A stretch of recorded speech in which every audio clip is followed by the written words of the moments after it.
మీ business ఏదైనా మీ ఊర్లో promotion చేయాలంటే అది సుమన్ టీవీతోనే సాధ్యం. ఇప్పుడే సంప్రదించండి.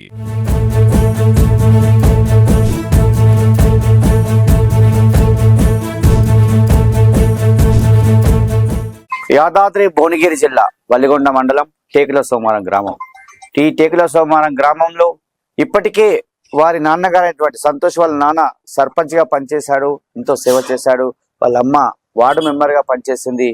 మహిళగా అవకాశం వచ్చింది. విద్యావంతురాలు, చురుకైనటువంటి వ్యక్తి, ఎన్నో సమస్యలను గుర్తించింది. గ్రామానికి సేవ చేస్తా అని చెప్పొస్తుంది నారగోని మంజుల సంతోష్ గారు. మరి నారగోని మంజుల గారు ఈ గ్రామంలో తిరుగుతూ ప్రతి ఇంటికి వెళ్తూ ప్రతి సమస్యను పరిష్కరిస్తాము. ఎందుకంటే గ్రామంలో వాళ్ళ మామగారు చేసిన సేవలే కావచ్చు, వారి అత్తగారు చేసిన సేవలే కావచ్చు, వాటిని గుర్తించుకొని ఇప్పుడు ప్రధానంగా కాంగ్రెస్ పార్టీ బరిలో ఉంది, అదేవిధంగా బీఆర్ఎస్ పార్టీ బరిలో ఉంది. అయినప్పటికీ ఒక ఇండిపెండెంట్ గా ప్రజలకు సేవ చేస్తా, గ్రామాన్ని అభివృద్ధి చేస్తా అని చెప్పి నారగోని మంజుల గారు టేకుల సోమవారాన్ని అభివృద్ధి పరుస్తా అని చెప్పి వస్తున్నారు. నారగోని మంజుల గారితో మాట్లాడదాం. మంజుల గారు చెప్పండి, మీకు మహిళగా అవకాశం వచ్చింది. ఇప్పటికీ మీ ఇంట్లో మీ కుటుంబ నేపథ్యము, రాజకీయంగా అనుభవం ఉన్నటువంటి వ్యక్తులు ఉన్నారు, గ్రామానికి సేవ చేస్తున్న వ్యక్తులు ఉన్నారు. మరి ప్రధానంగా మీరు ఎలాంటి సమస్యలు గుర్తిస్తారు ఈ గ్రామంలో? ముందుగా సుమన్ టీవీ వారికి నమస్కారం. నాకు ఈ అవకాశం ఇచ్చాను, థ్యాంక్ యూ. మా మామగారు ఫస్ట్ సర్పంచ్ గా చేసిరు. మేము కాంగ్రెస్ పార్టీ, బట్ ఏంటంటే మాకు అవకాశం ఇవ్వలే కాబట్టి మేము ఇండిపెండెంట్ గా చేసినాము. అది కూడా బీసీల కోసం చేసినాం. బీసీ ఓట్లే మా దగ్గర ఎక్కువ ఉన్నాయి. ఇంతమందిలో 800+ ఓట్లు. అంటే మంజుల గారు, మీరు గ్రామానికి సంబంధించి ఎలాంటి సమస్యలు గుర్తించారు? ఎందుకంటే ఇప్పటికీ గత ప్రభుత్వంలో అభివృద్ధి చెందలేదు, ఇప్పుడున్నటువంటి ప్రభుత్వంలో ఎలాంటి పనులు జరగలేదు అంటున్నారు. మరి ఈ టేకుల సోమవారానికి సంబంధించి మీరు ఎలాంటి పనులను గుర్తించారు? మీరు ఓటు అడిగేటప్పుడు ఏ సమస్యలు పరిష్కరిస్తా అంటారు? వాళ్ళే మిమ్మల్ని ఏమడుతున్నారు? ప్రజలు ఏంటంటే చాలా మంది వరకు మంచి రెస్పాన్స్ ఉంది. వాళ్ళు ఏమంటున్నారంటే మీ మామ చేసినప్పుడు బాగుండే, కానీ అప్పటికిప్పటికి చాలా తేడా ఉంది. మీ మామయ్య చేసినట్టు ఎవరు చేయలేరు, అభివృద్ధి కూడా ఏం లేదు, ఉన్నదాన్నే కొనసాగిస్తారు అని చెప్తున్నారు. ఎలాంటి సమస్యలు అడుగుతున్నారు అంటే వాళ్ళ మామయ్య చాలా మందికి పెన్షన్లు, రేషన్ కార్డులు అవి ఇప్పించిరంట, కానీ తర్వాత వాళ్ళు క్యాన్సిల్ చేసిరంట. ఎందుకు చేసిరనే తెలియదు, కానీ ప్రజలు మాత్రం చాలా బాధపడుతున్నారు. ఇప్పుడు నేను వచ్చిన అనుకోండి, ప్రతి ఒక్కరి సమస్య నేను క్లియర్ చేస్తాను. రేషన్ కార్డులు గానీ, పింఛన్లు గానీ, ప్రజలు వాటి గురించి ఎక్కువ బాధపడుతున్నారు కదా. స్ట్రీట్ లైట్స్ కూడా లేవు అసలు. మేము ప్రచారంకి పోతున్నాము నైట్ టైంలో, చాలా ఇబ్బంది అవుతుంది. అసలు ఇక్కడ లైట్ అనేది లేదు. నేనైతే టార్చ్ లైట్ వాడి ప్రచారం చేసిన నైట్ టైంలో. అందరూ నేను ఇది చేసిన, గ్రామానికి అది చేసిన అంటారు, కానీ మెయిన్ అయితే లైటింగ్ ఇంపార్టెంట్ కదా. ఊర్లో ఉన్న వాళ్ళకైతే ప్రజలకి ఇంపార్టెంట్ అదే కదా. ప్రధానంగా మంజుల గారు ఒకసారి ఆలోచించినట్లయితే యువత ఎక్కువగా ఉంది గ్రామంలో, యువత చెడుదారి పడుతున్నారు. మరి గ్రామానికి సంబంధించి యువత కోసం ఎలాంటి కార్యక్రమాలు తీసుకునే అవకాశం ఉంది? అంటే యువత కోసం అయితే నేను పని కల్పిస్తాను. ఎలా అంటే నేను కూడా చదువుకున్నా, నేను జాబ్ చేస్తా. అంటే ఇక్కడ మా విలేజ్ లో యువత మాత్రం బాగాలేరు. అందుకని చిన్న చిన్న ఉపాధి గానీ, ఏదైనా ఇండస్ట్రియల్ రూపంగా అట్లా హెల్ప్ చేద్దామని నేను అనుకుంటున్నా. ప్రభుత్వం సహకారంతోనే చేస్తాను ఏదైనా. మహిళలకు గాని, యువతకు గాని, ఎవరికైనా అర్హులైన వాళ్ళందరికీ నేను హెల్ప్ చేస్తాను. అన్ని కులాల బీసీ అనే కాదు, నేను బీసీగా పోటీ చేస్తున్నా, బీసీల కోసమే కొట్లాడుతున్నా. కుల మతాలకు అతీతంగానే అందరికీ హెల్ప్ చేస్తాను. నేను నా వంతు ప్రయత్నం నేను కంపల్సరీ, నేను వస్తే మాత్రం అందరికీ హెల్ప్ చేస్తా. గ్రామ ప్రజలందరికీ నేను చెప్పేది ఒకటే, నేను బీసీ కోసం పోరాడుతున్నా. కానీ ఎవరు అంటే బ్యాక్ సపోర్ట్ ఇస్తున్నారు బానే, బట్ ఏంటంటే ఫ్రంట్ కి ఎవరు రావట్లేదు. ఇలానే ఫ్రంట్ కు రాకున్నా పర్లేదు, నాకు బ్యాక్ నుంచి అయినా సరే ఓటు ద్వారా గుర్తిస్తారని నేను పోరాడేదే బీసీ కోసం. మా బీసీ ఓట్లు ఎక్కువ ఉన్నాయి, అందుకని బడుగు బలహీన వర్గాలందరి కోసం నేను ఈ విధంగా పోరాడుతున్నాను. అందుకే వాళ్ళ సహకారంతో నేను గెలుస్తానని 14 తారీఖు రోజు ఓటింగ్ ఉంది. కత్తెర గుర్తుకు ఓటేసి నన్ను గెలిపించగలరని మా గ్రామ ప్రజలందరినీ వేడుకుంటున్నా. సర్పంచ్ గా టేకుల సోమవారంకు ఎన్నో కార్యక్రమాలు తీసుకొని ఎన్నో సేవలు చేసినటువంటి నారగోని నరసింహ గారు ఉన్నారు. నారగోని నరసింహ గారి కోడలే మంజుల గారు. మరి నారగోని నరసింహ గారు చేసినటువంటి పనులే ఊళ్ళో గుర్తిస్తున్నారు ఎక్కడికి పోయినా కూడా. మరొకసారి కోడలకు అవకాశం ఇవ్వమంటే ఒకసారి నారగోని నరసింహతో మాట్లాడదాం. సార్ చెప్పండి, అసలు మీరు ప్రధానంగా సర్పంచ్ ఉన్నప్పుడు చేసిన పనులే మీ గ్రామంలో కనిపిస్తున్నాయి కదా. ప్రధానంగా మరి మీ కోడలు గెలిపించినట్లయితే ఏ కార్యక్రమాలు తీసుకుంటారు, ఏ సమస్య పరిష్కరిస్తారు? ఇప్పుడు నేను అప్పుడు 2006లో మా టాప్ లీడర్ కె నాగేంద్రరావు అని ఉండే, ఆయన సహాయంతో 1,25,00,000 రూపాయలు సబ్ స్టేషన్ మంజూరు చేసినాను. గ్రామ పంచాయతీ 11 లక్షలు, వాటర్ ట్యాంక్ 10 లక్షలు, స్కూల్లో నేను చిన్న ఉన్నప్పుడు బావి ఉండే, బావి బొంద అవి ఉండే. ఒక గ్రామ పంచాయతీ ఆగస్టు 15 నాడు ఫస్ట్ నేను పోయినాను. హెడ్ మాస్టర్ విద్యార్థులు టీచర్స్ ఏమన్నంటే, సర్పంచ్ గారు మీరు ఏమి చేసినా ఈ బావితో ఇబ్బంది, పిల్లలు వాలీబాల్ చెడ్డ ఆడుతున్నారు, అయిపోయి అండవాడి పావుతుంది, దాన్ని సహకరించాలని నేను కొత్తగా వచ్చిన 100% మళ్ళీ జనవరి వరకు నేను కంప్లీట్ చేస్తాను చెప్పిన. జనవరి వరకు బావి బొంద మొత్తం గ్రౌండ్ మొత్తం ఎగిరి ఇప్పటికి పోయి చూడండి 2 వార్డ్. అదొకటి. ఊళ్ళో ఏ సమస్యలు వచ్చినా తెలుసుకున్నా. మళ్ళీ నాకన్నా ముందు అదే నాగేంద్రరావు మా భార్య నేను వద్దనగా 2 మాటకి ఏకైకంగా వార్డు మెంబర్కి ఇచ్చింది. ఉప సర్పంచ్ కూడా ఇస్తాడు వద్దన్నాడు. అదే నాగేంద్రరావు ఇదే గ్రామ పంచాయతీలో కనీసం ఒక 10 ఎకరాల భూమిని స్కూల్ కు దానం చేసాడు. కానీ ఆయనకు పేరు లేదు. ఆయన ఏమి ఇచ్చిండు, ఇందిరామ్మ ఇండి ఇప్పించిండు, రాజీవ్ గాంధీ ఇండి ఇప్పించిండు, భూమి కొట్లాడి ఇప్పించిండు, జాగా కొట్లాడి ఇప్పించి కొన్ని కేసుల మీద కొట్లాడి పాపం ఆయన వలన ఈ ఊరి స్థితిలో ఉంది. ఎన్నో కార్యక్రమాలు చేసిండు. నాకు సపరేషన్ గురించి ప్రజాపదవులు అదే మంత్రి వర్యులు కోమటిరెడ్డి వెంకయ్య గారు 24 hours వచ్చి తీసుకుపోవాలి లెటర్. 24 hours ఇచ్చాడు. గ్రామ పంచాయతీ జిల్లా పలకం ఉన్న భవన్ కొత్తగా కావాలంటే అదే 24 hours లెటర్ అన్ని ఎక్కించాడు. నాగేంద్రరావు అంటే పెద్ద స్టాఫ్ లీడరు. ఈ స్టేట్ రామయ్య ఎన్టీ రామారావు పీరియడ్ లో కూడా పనులు చేపించిండు. అంత టాప్ లీడర్ ఆయన, చిన్న మనిషి కాదు ఆయన. కనీసం ఒక 10 ఎకరాల హై స్కూల్ కి ఇచ్చిండు, ఒక 10 ఎకరాలు గరీబులకు ఇండ్లకి ఇచ్చిండు. కానీ అటువంటి పేరు లేదు. కానీ నా ఉద్దేశం ఏంటంటే, ఇప్పుడు ఈ 10 సంవత్సరం నుంచి సరే ఇప్పుడు నేను చెడు చేస్తే ప్రజలు నన్ను తిడుతురు, ఊరికి నువ్వు ఏ ముఖం పెట్టుకొని వచ్చావు ఈ ఊరికి, నువ్వేం పని చేసినావు, ఏం సాయం చేసి అందరూ. కనుక ప్రతి ఒక్కరు నాకు సాక్షిదారిస్తారు. దాని వలన మేము ముందుకు పోతున్నాం. సరే ఓర్పు గెలుపు అనేది అది సాధ్యం. పెద్ద నేను చెప్తా అని చెప్తాను ఓడిపోయాను. కానీ అరాచకాలు ఎక్కువ అయిపోయాయి. అరాచకాలు ఎక్కువ. ఒకవేళ మా మంజులని గెలిపిస్తే నేను చేసిన కన్నా ఆయన ఆ పార్టీ ఆయన అధికారం ఏ పార్టీ అని చేయగలదు. నోరు మంచి అయితే ఊరంతా మంచిది. నా మనసే నా కూడా ముందుకు దిగుతుంది. రెండు పులులు ఒక మేకని ఎదుర్కొంటలేదు. ఇప్పుడు 2 పులులు ఒక మేకని ఎదుర్కొనే ధైర్యం ముంగడికి వస్తలేవు. అయినా కానీ నా కూడా గెలుస్తానని నేను నమ్మకం ఉంది.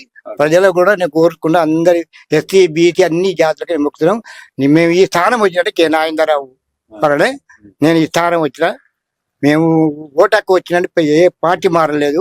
ఇదే కాంగ్రెస్ పార్టీ. కాకుండా ఈసారి ఏంటంటే డైరెక్ట్ చెయ్యాలి.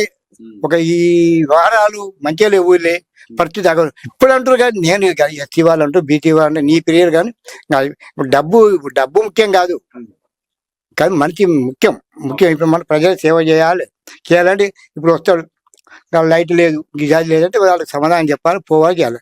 మా ఊళ్ళే కాటమయ్య పండుగ, ముత్యాలమ్మ పండుగ, దుర్గమ్మ పండుగ అన్ని పండుగలని తెలంగాణ గ్రామ పంచాయతీ సిబ్బంది పెట్టి బ్యాటరీస్కి ట్రాన్స్ఫర్ పట్టి తీసినాను, కరెంట్ ఫీజులు పోకుండా. అటువంటి సేవ చేసిన, ఎన్నో సేవ.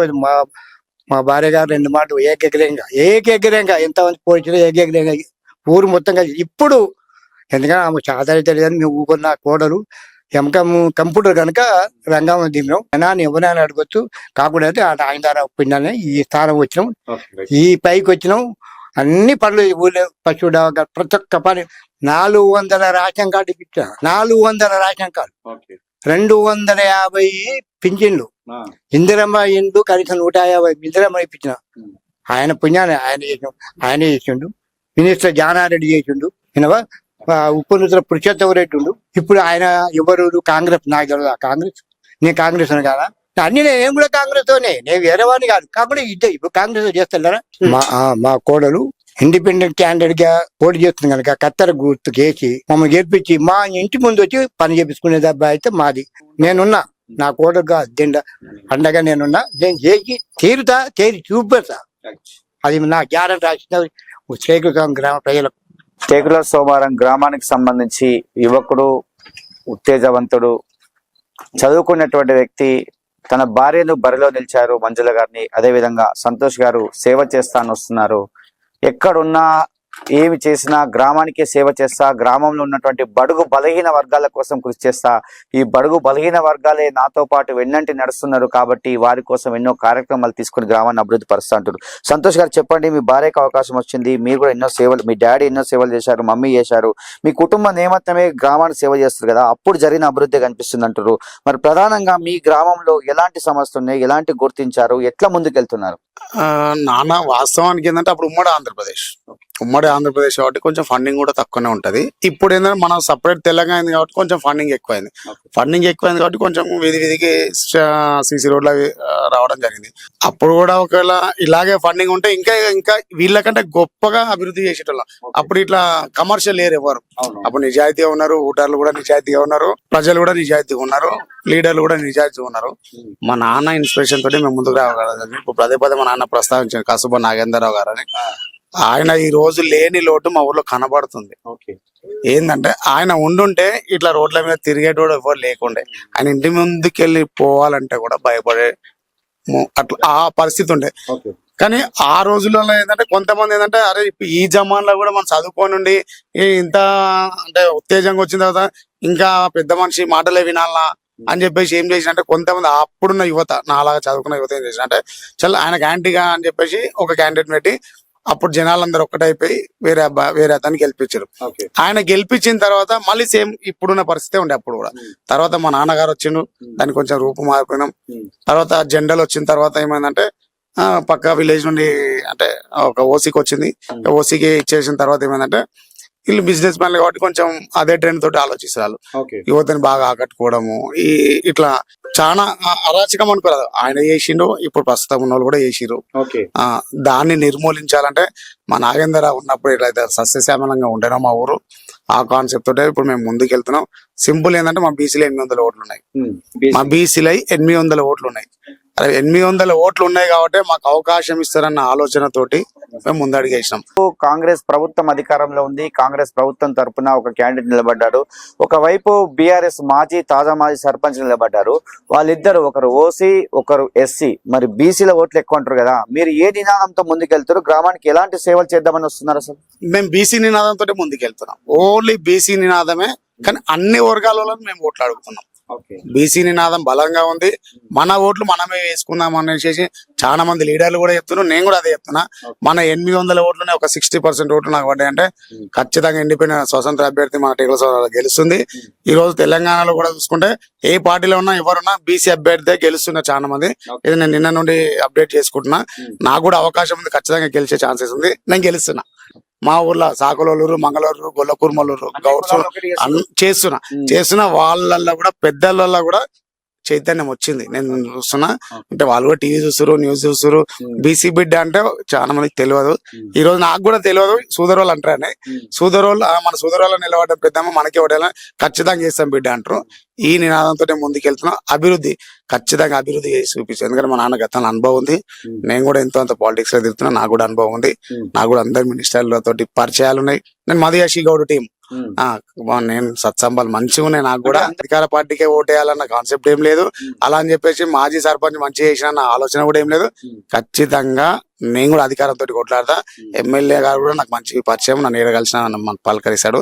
కాకపోతే ఇండిపెండెంట్ పోటీ చేసిన కాబట్టి నన్ను ఇంకా మెచ్చుకుంటాడేమో, నేను గెలుస్తానని నా సంతోషం వ్యక్తపరుస్తున్నాను. సోమవారం సంబంధించి గ్రామాన్ని అభివృద్ధి పరుస్తాము. ఈ గ్రామంలో ఉన్నటువంటి ఓటర్లు ఎక్కడికి పోయినా కూడా మా డాడీ గారు చేసినటువంటి సేవలే గుర్తించారు. కాబట్టి అదే విధంగా మా అవకాశం మహిళకు వచ్చింది. మా భార్య చదువుకున్నవంతురాలు కాబట్టి ఆమె నిలబెట్టాము. ఈసారి మాత్రం టేకుల సోమవారంలో మేము విజయం సాధించాలనుకుంటున్నాము. ఖచ్చితంగా మా కత్తెర గుర్తుపై ఓటేసి మమ్మల్ని భారీ మెజార్టీతో గెలిపించినట్లయితే మాకున్నటువంటి పరిచయాలతో, మాకున్నటువంటి అనుభవంతో ఈ టేకుల సోమవారాన్ని ఒక బంగారు టేకుల సోమవారంగా మారుస్తాం.